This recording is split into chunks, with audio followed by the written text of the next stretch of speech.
요한계시록 6장 1절로 8절을 해보겠습니다.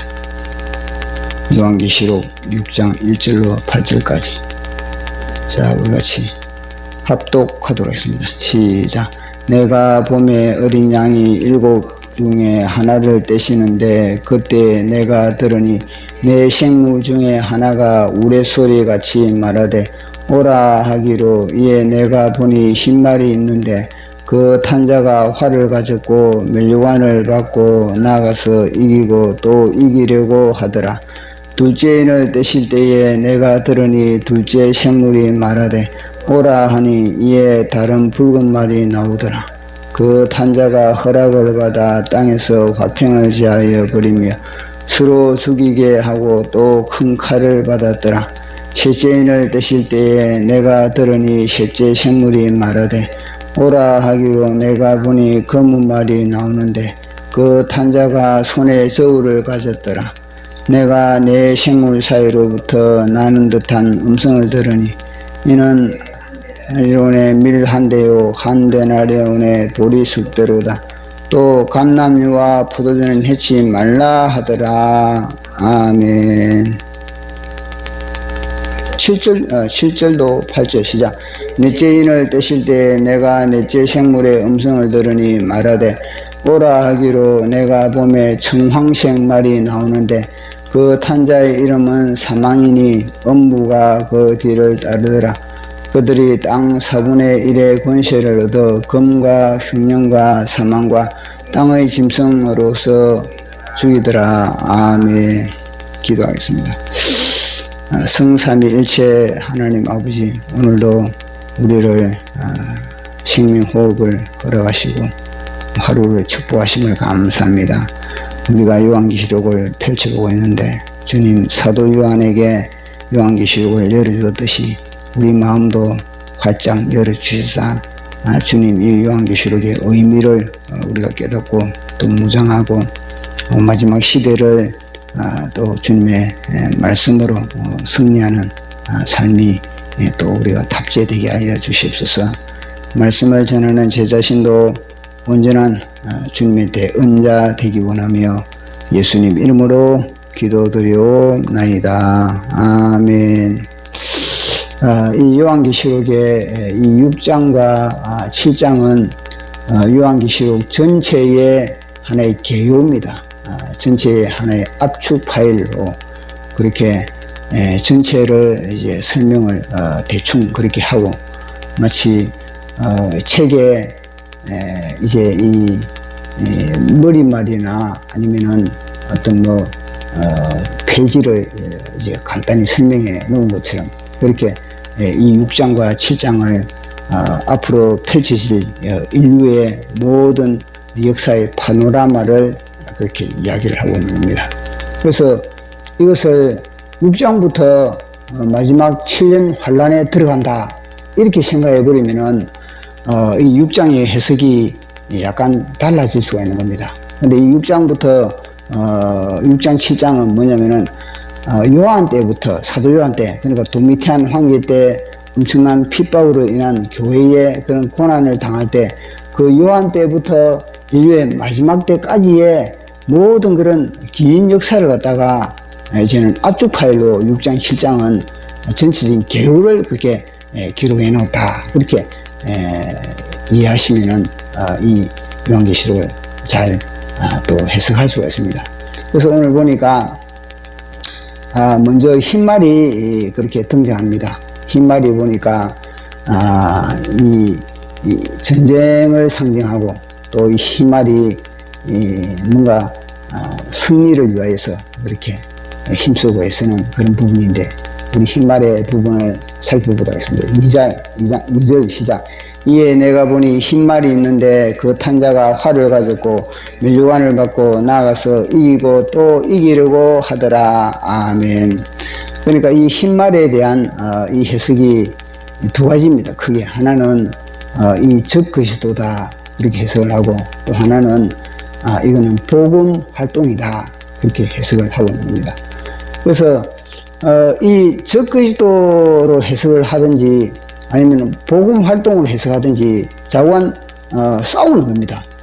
이거는 빛과 어둠의 전쟁을 이야기하는 거거든요. 적그리스도도 복음을 전하지 못하기 위해서 싸우는 것이고, 또 우리 예수 믿는 사람들도 복음도 어둠의 세계를 향해서 그렇게 싸우는 거고, 그래 치열하게 싸우는 겁니다. 그래 이거는 인류의 하나의 그런 영적 하나의 그런 기류거든요. 아담이 범죄한 이후부터, 선악과를 따먹은 이후부터 하나님이 뭐라 그랬습니까? 너와 여자는 원수가 되고, 그리고 너의 후손과 여자의 후손도 원수가 된다. 여자의 후손이 너의 머리를 그렇게 상하게 할 것이다. 이미 전쟁은 아담 이후로부터, 선악과를 따먹은 이후로부터 그렇게 전쟁은 그렇게 펼쳐질 수밖에 없는 겁니다. 우리 예수님도 마찬가지거든요. 우리 예수님도 내가 왜 이 땅에 왔느냐, 제자들에게 그렇게 가르치고 훈련시키시고, 그리고 그들을 파송하실 때 뭐냐면, 내가 화평을 주려고 이 땅에 온 것이 아니다. 나는 불화하기 위해서, 나는 금을 주기 위해서 이 땅에 왔다. 그러면서 맨 먼저 집안 싸움부터 먼저 시키지 않습니까? 집안에 부모와 그리고 또 자녀가 서로 싸운다. 엄마와 딸이 서로 싸운다. 아버지와 아들이 서로 싸운다. 그러니까 진리의 복음이 들어가는 곳에는, 예수 그리스도의 생명이 들어가는 곳에는 전투가 벌어질 수밖에 없다는 것을 이야기해 주고 있거든요. 결국은 뭐냐면은 너 자신과도 싸웁니다.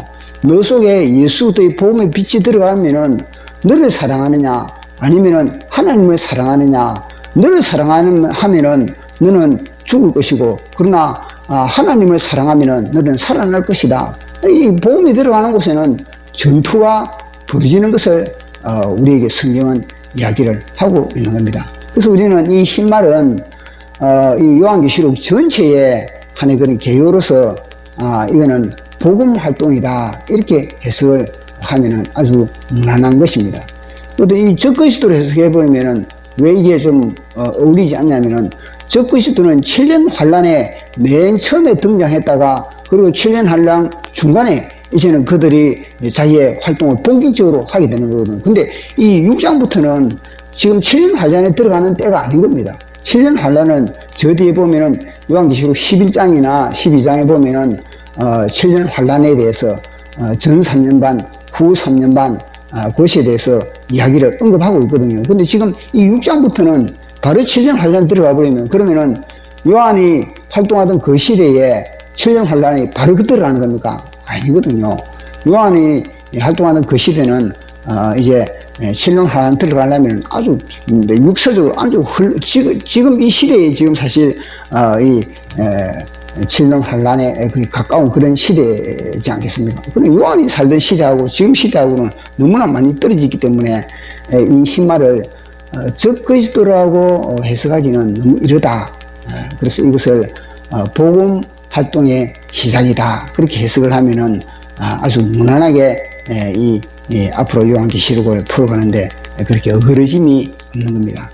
그래서 이제 이 둘째 인을 떼실 때 보니까 이제 붉은 말이 나오는 겁니다. 자, 우리 3절 4절 시작.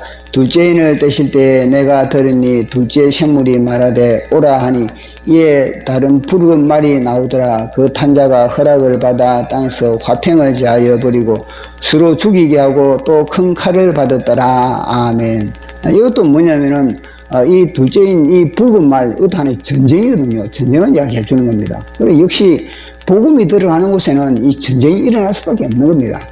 이 전쟁도 뭐냐면 복음의 그런 활동을 위하여서, 또 복음이 효과적으로 그렇게 전파되기 위해서 이 전쟁이 일어날 수밖에 없고 전쟁이 일어나거든요. 그래서 이 붉은 말도 역시 이 복음 활동을 위한 그런 하나의 전쟁이다, 그렇게 우리는 해석을 하면 되는 겁니다. 그리고 또 세 번째, 역시 이 검은 말도 이 기근이거든요. 자, 5절 6절 시작. 셋째 인을 떼실 때 내가 들으니 셋째 샘물이 말하되 오라 하기로 내가 보니 검은 말이 나오는데 그 탄자가 손에 저울을 가졌더라.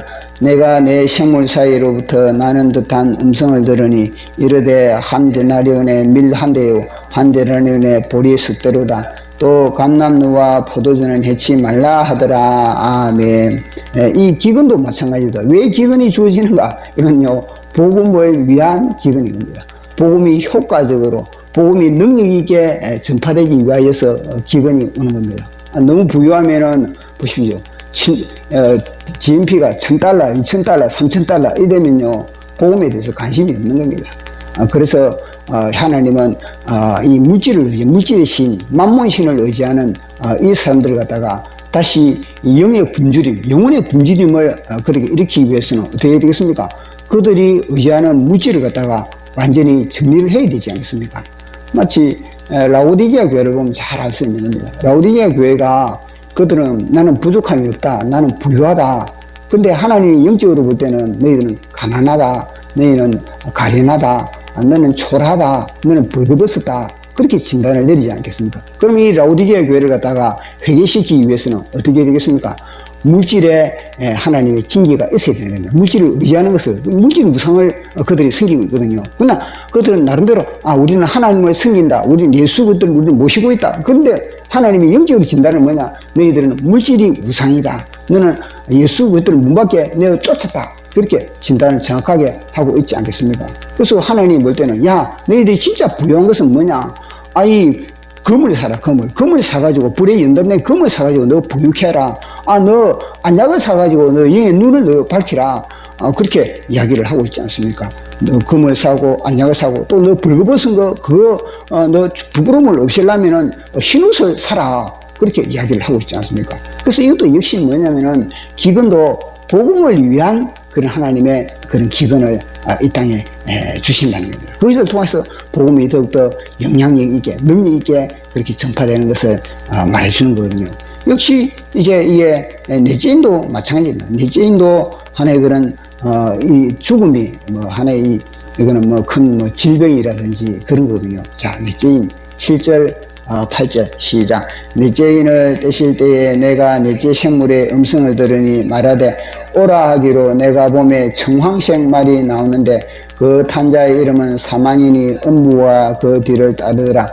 그 둘이 땅 4분의 1의 권세를 얻어 금과 흉령과 사망과 땅의 짐승서 죽이더라. 아멘. 이것도 역시 마찬가지입니다. 죽음, 어떤 큰 질병으로 인하여서 이 팬데믹 그런 것으로 인하여서 이런 것도 무엇입니까? 다 이들이 복음을 떠나니까 복음으로 돌아오라, 주께로 돌아오라. 그렇게 하나님이 사랑의 징계를, 사랑의 매를 드는 것과 마찬가지거든요.